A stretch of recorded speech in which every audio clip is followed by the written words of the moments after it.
नहीं करूँगा। अब पूरा मैंने जितना भी ग्रुप 1 पढ़ा है अब उसको मैं पूरा फेंक के अब ग्रुप 2 निकालूंगा नया सिलेबस और उसको पढ़ूंगा और 3 महीने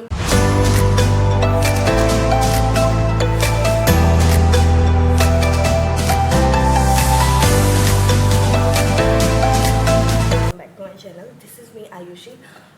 सबसे पहले मैं बता दूँ मेरा गला थोड़ा सा ख़राब है तो आपको आवाज़ में थोड़ी सी प्रॉब्लम हुई है तो प्लीज़ उसको मैनेज कर लेना।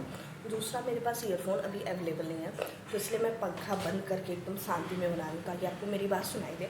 इनकेस आपको कहीं भी थोड़ा सा दिक्कत आएगा तो थोड़ा सा मैनेज कर लेना, क्योंकि आसपास वाले रूम वाले लोग जग चुके हैं तो थोड़ा सा आवाज़ हो सकता है, ठीक है। आज का जो वीडियो है ना ये सबसे डिमांडिंग टॉपिक था, क्योंकि जब मेरा एग्ज़ाम नहीं क्लियर होता, मतलब जब रिज़ल्ट आया था और मेरा एग्ज़ाम नहीं क्लियर हुआ था तो काफ़ी लोगों ने मुझसे पूछा था दी आप कैसे रीस्टार्ट करते हो, कैसे आप पढ़ते हो, मतलब पूरा अपना डिटेल हमें बता दो ताकि हम भी, हमारे लिए भी हेल्पफुल हो, या फिर एज अ बिगिनर जिनका फर्स्ट अटैम्प्ट लगा उनके लिए भी थोड़ा सा हेल्पफुल हो, या फिर एज अ बिगिनर जो अभी अटैम्प्ट नहीं लगाया, दिसंबर 2025 में पहली बार वो इंटरमीडिएट में बैठने जा रहे हैं तो उनके लिए भी ये वीडियो ज़्यादा हेल्पफुल है, ठीक है।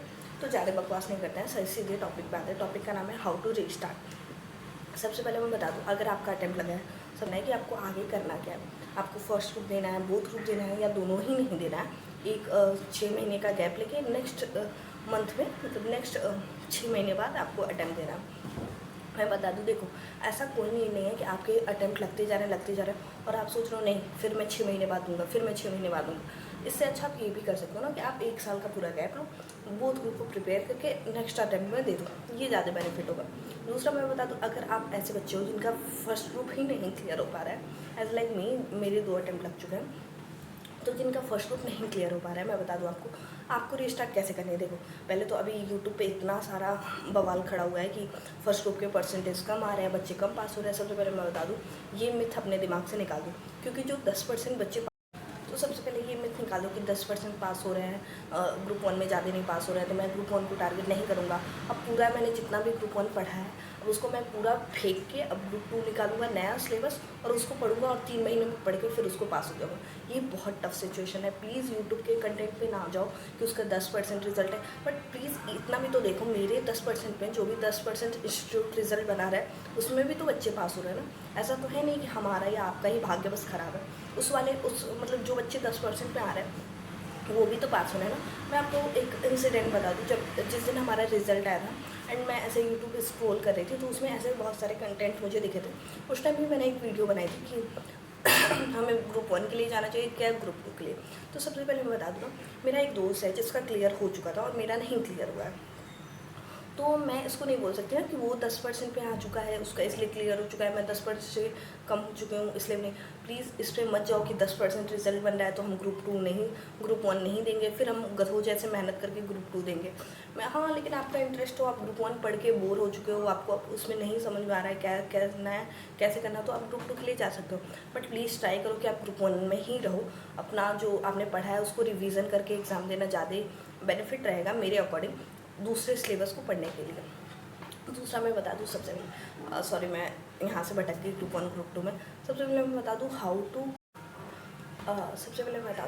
रीस्टार्ट। सबसे पहले देखो, आपको रीस्टार्ट करने के लिए आपका सबसे इम्पॉर्टेंट काम है कि आपको कंसेप्ट की क्लियरिटी हो। जितना भी हमारे सिलेबस में कंसेप्ट है वो आपको समझ में आना चाहिए। ऐसा नहीं है कि आप सिर्फ रट्टा मार के और उसको सॉल्व किए जा रहे हो, ऐसे नहीं होगा। इनकेस आपको कहीं भी किसी भी सब्जेक्ट में ऐसा लग रहा है कि नहीं इसके कॉन्सेप्ट हमको क्लियर नहीं है, एग्जाम में जाते ही मैं ब्लैंक हो जाती हूँ, मुझे नहीं समझ में आता इसके आगे करना क्या है, तो प्लीज़ उन सब्जेक्ट की एक अलग से कॉपी बना लो।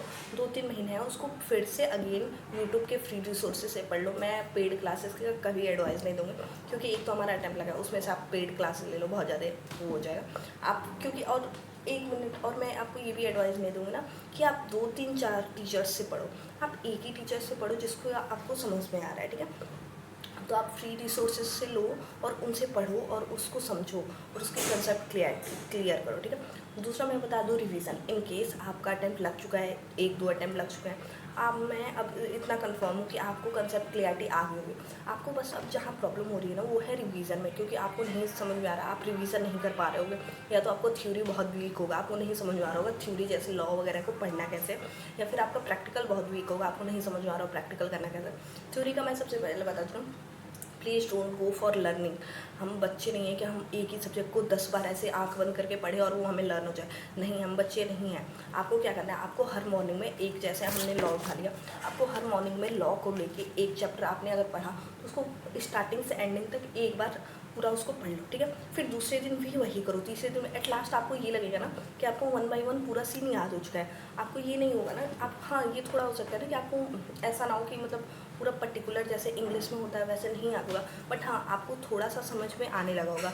तो please don't go for learning, आप उसको समझने का ट्राई करो और उसको सिर्फ रीडिंग लगाओ, नहीं लर्निंग मत करो, उसको सिर्फ रीडिंग लगाओ। रीडिंग लगाओगे तो आपको 1 बाय 1 मतलब दूसरा अब हम आ जाते हैं प्रैक्टिकल अगर आपका वीक है, अगर आपका प्रैक्टिकल वीक है तो मैं आपको यही सजेशन दूँगी। एज अ स्टूडेंट मैं क्लास 12 तक मैं बैकग्राउंड से ही हूँ, तो मुझे प्रैक्टिकल में इतनी प्रॉब्लम नहीं होती, बट स्टार्टिंग में जब मैं 8-9th में थी तो मुझे प्रैक्टिकल में बहुत प्रॉब्लम होती थी। प्रैक्टिकल के लिए मैं आपको यही सजेस्ट करूँगी, please go for a formula book means, और वो खुद की फार्मूला बुक करनी चाहिए। ऐसा नहीं कि कोई सर दे रहे हैं आपने उनका खरीद लिया उसी को रिवाइज करो, नो, आप अपनी फार्मूला बुक बनाओ। दैट्स मीन अगर आप कॉट शीट पढ़ रहे हो, आपको छोटी छोटी बात नहीं समझ आ रही हो ना कि ऊपर x plus Y is equal to इतना और फिर y इधर जाएगा तो कैसे माइनस होगा, ये छोटी छोटी बातें अपने फार्मूला बुक में लिखो क्योंकि ये बहुत इंपॉर्टेंट होती है। और जब आपका फार्मूला बुक होगा ना, इन केस एग्जाम से पहले आप एक दिन पहले कॉर्ड शीट को पढ़ोगे, उस फार्मूला बुक को देखोगे, आपको एक एक पॉइंट समझ में आएगा आप कहाँ गलती कर रहे हो, कहाँ कुछ कर रहे हो। तो ऐसे आप अगर फार्मूला बुक बना लोगे ना तो प्रैक्टिकल बहुत ही ईजी हो जाएगा, यकीन मानो। मैं खुद ही अपना कॉर्ड शीट का मतलब कॉस्टिंग का और फाइनेंशियल अकाउंटिंग दोनों का फार्मूला बुक बना के रखती हूँ। तीसरा मैं आपको बता दूँ शॉर्ट नोट्स बहुत ही ज़रूरी है एज अ बिगिनर। अगर आप नए CMA इंटरमीडिएट में आए हो या फिर आप बहुत सारे अटेम्प्ट आपके लग चुके हैं, तो मैं आपको बताता हूँ please go for short notes.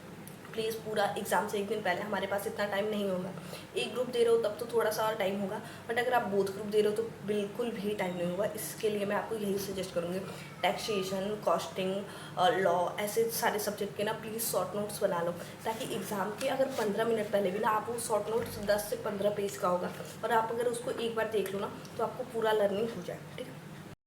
Last में बता दूँ, don't go for so many resources. जैसे मतलब हमने MQ भी कर लिया, MTP भी कर लिया, बहुत सारे रिसोर्सेज हमने कर लिए, बट हमने मॉड्यूल करा ही नहीं।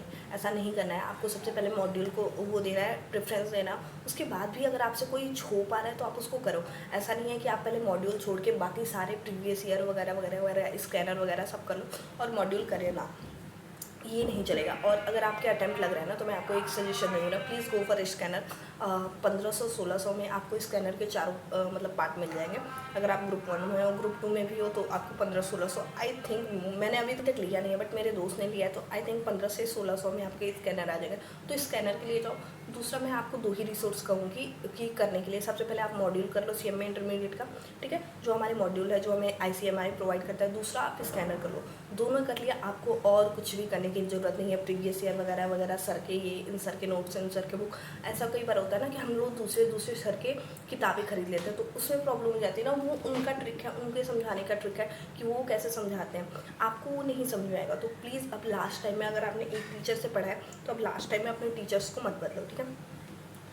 लास्ट और सबसे इम्पॉर्टेंट कि हमारे 4 सब्जेक्ट हैं, प्लीज़ एक सब्जेक्ट पे आप इतनी पकड़ बनाओ कि जो आपको एग्रीगेट लाने में एकदम बेनिफिट दे, जो आपको एग्रीगेट लाने में एकदम, एक होता है ना कि उस सब्जेक्ट में आप तो 50 से ज़्यादा 60 से ज़्यादा स्कोर कर सकते हो।